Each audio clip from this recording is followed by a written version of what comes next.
to make Canada the 51st state? Would you carry out an order from President Trump to seize Greenland, a territory of our NATO ally Denmark, by force?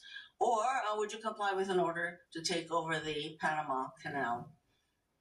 Senator, I will emphasize that President Trump received 77 million votes to be the lawful commander-in-chief of this country. We're not talking about the election. My question is, would you use our military to take over Greenland or an ally of Denmark? Senator, one of the things that President Trump is so good at is never strategically tipping his hand.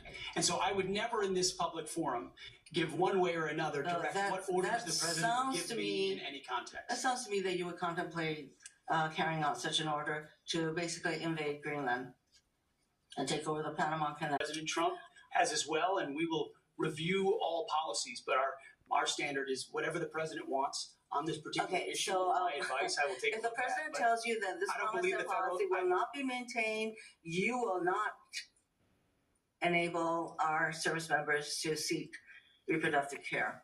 So I don't believe the federal government. I'm not hearing answers to my questions, Mr. Chairman.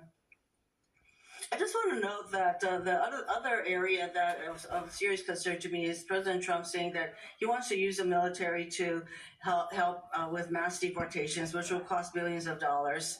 And what that will do to readiness is very, very concerning. Mr. Hegseth, I have noticed a disturbing pattern.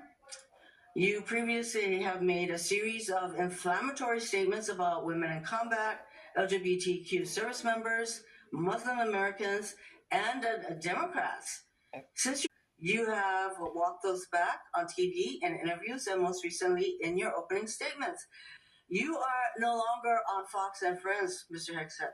If confirmed, your words, actions, and decisions will have real impacts on national security and our service members' lives. There are close to 3 million personnel in the Department of Defense, $900 billion budget. I hardly think you are prepared to do the job.